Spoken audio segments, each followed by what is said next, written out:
ಗೋಕಾಕ್ ಜಿಲ್ಲೆಗಾಗಿ ಪತ್ರಿಕಾಗೋಷ್ಠಿಯನ್ನು ಕರೆಯಲಾಗಿದೆ. ಈ ಪತ್ರಿಕಾಗೋಷ್ಠಿಯಲ್ಲಿ ಭಾಗವಹಿಸಿದಂಥ ಅಶೋಕ್ ಪೂಜಾರಿ ಅವರಲ್ಲಿ, ರಾಜೇಂದ್ರ ಸಿಂಧಗಿ ಅವರಲ್ಲಿ, ಸರ್ವೋತ್ತಮ ಜಾರಕಿಹೊಳಿ ಅವರಲ್ಲಿ,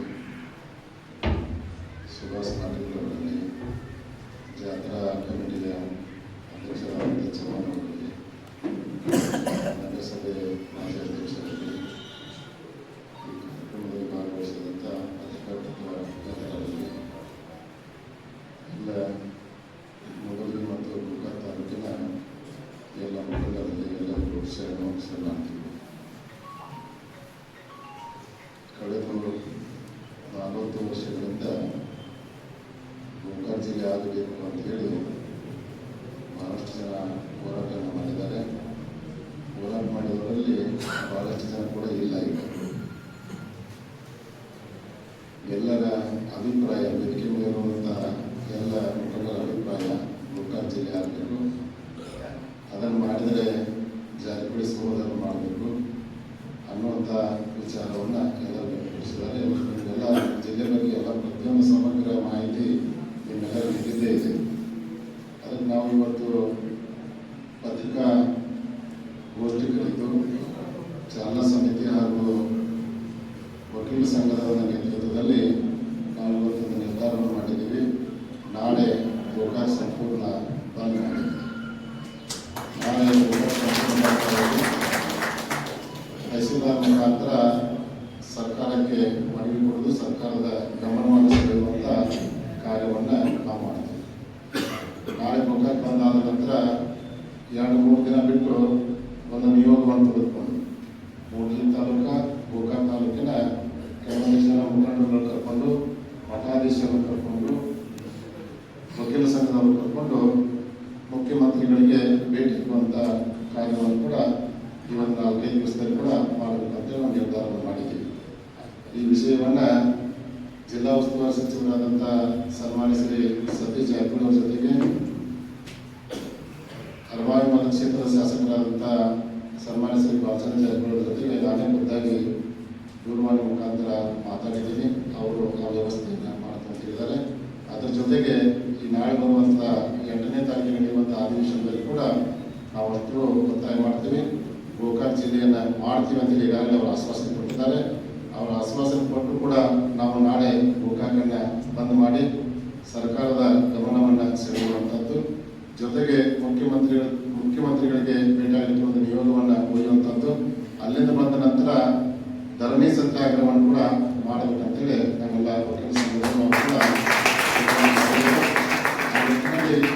ಗೋಕಾಕ್ ಮತ್ತು ಮೂಡಲಗಿ ತಾಲೂಕಿನ ಪ್ರತಿಯೊಬ್ಬ ನಾಗರಿಕರು ಈ ಒಂದು ಕಾರ್ಯಕ್ಕೆ ಎಲ್ಲರೂ ಸಂಪೂರ್ಣವಾದಂಥ ಬೆಂಬಲವನ್ನು ಸೂಚಿಸಬೇಕು. ನಾಳೆ 10 ಗಂಟೆಗೆ ಬೆಳಿಗ್ಗೆ 10 ಗಂಟೆಗೆ ಸಂಗೊಳ್ಳ ವೃತ್ತದಿಂದ ಬಸವೇಶ್ವರ ವೃತ್ತದವರೆಗೆ ಮೆರವಣಿಗೆ, ಅಲ್ಲೇ ತಹಸೀಲ್ದಾರ್ ಕರೆಸಿ ಮನವಿಯನ್ನು ಕೊಡುವುದರ ಮುಖಾಂತರ ನಾಳೆ ನಾವು ಗೋಕಾಕ್ ಬಂದ್ ಮಾಡಿ ಮನವಿಯನ್ನು ಕೊಡುವಂಥ ಕಾರ್ಯವನ್ನು ನಾಳೆ ಮಾಡುವಂಥ ಮಾತನ್ನು ಹೇಳಿ, ನಿಮಗೆಲ್ಲ ಗೋಕಾಕ್ ಜಿಲ್ಲೆ ಆಗಬೇಕು ಅನ್ನುವಂಥ ಎಲ್ಲರ ಇಚ್ಛೆ ಇದೆ. ಗೋಕಾಕದ ಪ್ರತಿಯೊಬ್ಬ ನಾಗರಿಕರು, ಯಾಕಂತಂದರೆ ವ್ಯಾಪಾರ ಆಗಿರ್ಬೋದು, ಪ್ರತಿಯೊಂದು ಇವತ್ತು ವಕೀಲರು ಹೇಳಿದ್ರು, ನಾವು ಮೊದಲ 1100 ಇದ್ದವರು ಈಗ 700 ಜನ ವಕೀಲರಾಗಿದ್ದೀವಿ, ಯಾರಿಗೂ ಕೆಲಸ ಇಲ್ಲ ಅಂತ. ಪ್ರತಿಯೊಂದು ಆಫೀಸ್ನಲ್ಲಿ ಕೂಡ ಇದೇ ಒಂದು ಸಂದರ್ಭ ಇರುವುದರಿಂದ ಎಲ್ಲರಿಗೂ ಪ್ರತಿಯೊಬ್ಬರಿಗೆ ಲಾಭ ಆಗಬೇಕು, ಪ್ರತಿಯೊಂದು ಉದ್ಯೋಗ ವ್ಯಾಪಾರ ಅಭಿವೃದ್ಧಿ ಆಗಬೇಕು. ಗೋಕಾಕ್ ನಗರ ಸುಧಾರಣೆ, ಗೋಕಾಕ್ ಬೆಳೆಯುವುದು ನೋಡಿದರೆ ಅತಿ ಗೋಕಾಕ್ ಭಾಳ ಬೆಳೀತಾ ಇದೆ. ಇವತ್ತು ಬೆಳಗಾವಿ ಜಿಲ್ಲೆಗೆ ಅಖಂಡ ಗೋಕಾಕ್ ಮತ್ತು ಮೂಡಲಗಿ ತಾಲೂಕು 2 ತಾಲೂಕು ತಿಳ್ಕೊಂಡೆ 4 ಪ್ರತಿಭಟನೆ.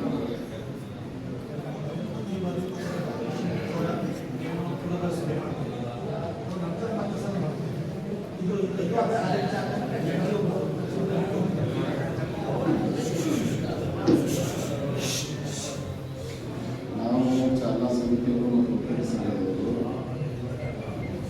ಪ್ರತಿನಿತ್ಯ ಗೋಕಾಕ್ ಜಿಲ್ಲೆ ಆಗಬೇಕಂತೇಳಿ ಒಂದು ಚಿಂತನೆ ಮಾಡ್ತಾ ಇರ್ತೀವಿ. ಶಾಸಕರ ಜೊತೆಗೆ ಚರ್ಚೆ ಮಾಡ್ತಾ ಇರ್ತೀವಿ. ನಂತರ ವಕೀಲ ಸಂಘದವರ ಒಂದು ಸಲಹೆಗಳನ್ನು ತಗೊಂಡು ಮುಂದುವರಿತಾ ಇರ್ತೀವಿ. ಅದು ಅಧಿವೇಶನದ ಪೂರ್ವದಲ್ಲಿ ಪ್ರತಿಭಟನೆ ಮಾಡ್ತೀವಿ, ಅದನ್ನು ಸುಮ್ಮನೆ ಅಂತಿಲ್ಲ. ಅದನ್ನು ಕೂಡ ಕೂಡ ಗೋಕಾಕ್ ಜಿಲ್ಲೆ ಆಗಬೇಕಾಗಿದೆ. ಗೋಕಾಕ್ ಜಿಲ್ಲೆ ಆದರೆ ಎಲ್ಲರಿಗೂ ಅನುಕೂಲ ಆಗುವಂಥ ದೃಷ್ಟಿ ಇಟ್ಕೊಂಡು ನಾವು ಮಾಡ್ತಾ ನಿರಂತರವಾಗಿ ಮಾಡ್ತಾ ಇದ್ದೀವಿ. ಈಗ ನಾಳೆ ಒಂದು ದಿನ ಗೋಕಾಕ್ ಬಂದ್ ಮಾಡ್ತೀವಿ. ನಂತರ 2 ದಿನ ಬಿಟ್ಟು ಬೆಂಗಳೂರಿಗೆ ಅಥವಾ ಬೆಳಗಾವಿಯಲ್ಲಿ 8 ತಾರೀಕು ಅಧಿವೇಶನ ಆಗುತ್ತೆ. ಬೆಳಗಾವಿಯಲ್ಲಿ ಭೇಟಿ ಆಗ್ತಾರೋ ಅಥವಾ ಬೆಂಗಳೂರಲ್ಲಿ ಭೇಟಿ ಆಗ್ತಾರೋ ನೋಡಿಕೊಂಡು CM ಅವರಿಗೆ ಒಂದು ನಿಯೋಗ ತಗೊಂಡು ಭೇಟಿಯಾಗಿ ಅವ್ರಿಗೆ ಒತ್ತಾಯಿಸ್ತೀವಿ. ಅದರ ನಂತರ ಧರಣಿ ಸತ್ಯಾಗ್ರಹವನ್ನು ಮಾಡುವಂಥ ಕಾರ್ಯಕ್ರಮ ನಿರಂತರವಾಗಿ CM ಅವರು ಭೇಟಿಯಾಗಿ ಬಂದ ನಂತರ ಧರಣಿ ಸಭೆ ಇಲ್ಲ ಅದೇ ನಾವು ಎಲ್ಲ ಕೂಡ ಅಭಿಪ್ರಾಯ ಪಡಿಸಿದ್ರೆ ಬೆಳಗಾವಿಯಲ್ಲಿ ಗಂಟೆ ತಗೊಂಡು ಧರಣಿ ಮಾಡಕ್ಕೆ ವಿಚಾರ ಮಾಡ್ತೀವಿ.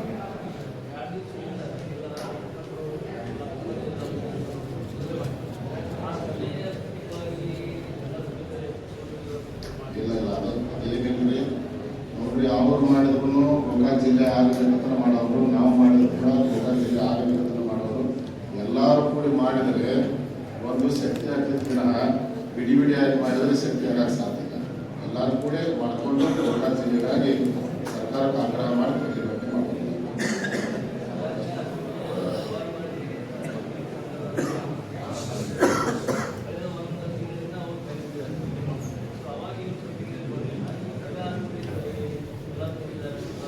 ಹಂಗೇನಿಲ್ಲ, ಅಶೋಕ್ ಪೂಜಾರಿ ಅವರು ನಾವು ವಕೀಲ ಸಂಘದವರು ಪ್ರತಿನಿತ್ಯ ಕೊಡ್ತಿರ್ತೀವಿ, ಮಾತಾಡ್ತಿರ್ತೀವಿ. ಅದೀಗ ಅವಕಾಶ ಕೊಡಿ ಬಂದೈತೆ ಅಷ್ಟೇ. ಅವ್ರು ಮಾಡಿದಂತೆ ನಾವು ಜಾಗೃತ ಆಗ್ಬೋದು, ನಾವು ಮಾಡಿದಂತೆ ಅವ್ರು ಜಾಗೃತ ಆಗೋದು ಪ್ರಶ್ನೆ ಇಲ್ಲ. ಇಲ್ಲಿ ಭಿನ್ನಾಭೇದ ಯಾವುದೂ ಇಲ್ಲ. ಎಲ್ಲರೂ ಒಗ್ಗಟ್ಟಾಗಿ ಆಡಳಿತ ಇಟ್ಟುಕೊಂಡು ಒಗ್ಗಟ್ಟಾಗಿ ಹೋರಾಟವನ್ನು ಮಾಡೋದಷ್ಟೇ.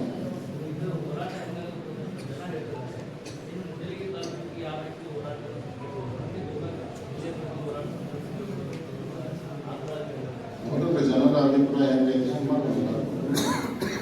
ಜನರು ಬಿಟ್ಟು ನಾವೆಲ್ಲ ನಮ್ಮ ಚೆನ್ನಾಗಿ ಅದ್ರ ಜೊತೆಗೆ ಶಾಸಕರಿಗೆ, ಸಚಿವರಿಗೆ ಎಲ್ಲರಿಗೂ ಒತ್ತಾಯ ಮಾಡಿ ಇದನ್ನು ಆದಷ್ಟು ಬೇಗ ಜಿಲ್ಲೆ ಮಾಡಲಿಕ್ಕೆ ಎಲ್ಲರೂ ಕೂಡ ಪ್ರಯತ್ನ ಮಾಡಬೇಕು. ಏನು ಕಾನೂನು ತೊಡಕಿಲ್ಲ.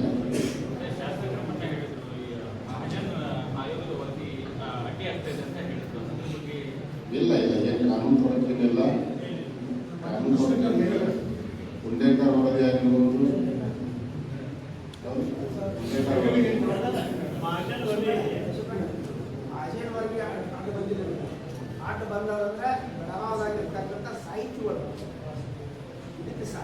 ಇನ್ನೊಂದು ಏನಾಗಿದೆ ಅಂತಂದ್ರೆ, ಬೆಳಗಾವಿ ಜಿಲ್ಲೆ ವಿಭಜನೆ ಆದರೆ ಬೆಳಗಾವಿ ನಗರ ಅದು ಮಹಾರಾಷ್ಟ್ರ ಸೇರ್ತೈತಿ ಅನ್ನುವಂಥದ್ದು ಇಷ್ಟು ಮಂದಿ ಸಾಹಿತಿಗಳ ಅಭಿಪ್ರಾಯ. ಯಾವಾಗಲೂ ಕೂಡ ಮಹಾರಾಷ್ಟ್ರ ಸೇರುವಂಥ ಅದು ಮಾತೇ ಇಲ್ಲ. ಬೆಳಗಾವಿ ಯಾವತ್ತೂ ಕರ್ನಾಟಕದಲ್ಲೇ, ಅದು ಮಹಾರಾಷ್ಟ್ರ ಸೇರುವಂಥ ಮಾತೇ ಇಲ್ಲ. ಮಹಾಜನ ವರದಿ ಕೊಟ್ಟರೆ ಅದರ ಜಿಲ್ಲಾ ವಿಭಜನೆ ಮಾಡಬೇಡಿ, ತಾಲೂಕು ವಿಭಜನೆ ಮಾಡಬೇಡಿ, ನಿಮ್ಮ ಆಡಳಿತ ಕಟ್ಕೊಳ್ಳಿ ಅಂತ ಮಾಡಬೇಡಿ ಅಂತ ಹೇಳಿಲ್ಲ. ಅವರು ಏನೋ ಭಾಗ ಈ ಭಾಗ ಹಿಂಗಿರ್ಬೇಕು, ಈ ಭಾಗ ಇಲ್ಲಿ ಇರ್ಬೇಕಂತ ಕೊಟ್ಟದ ವರದಿ.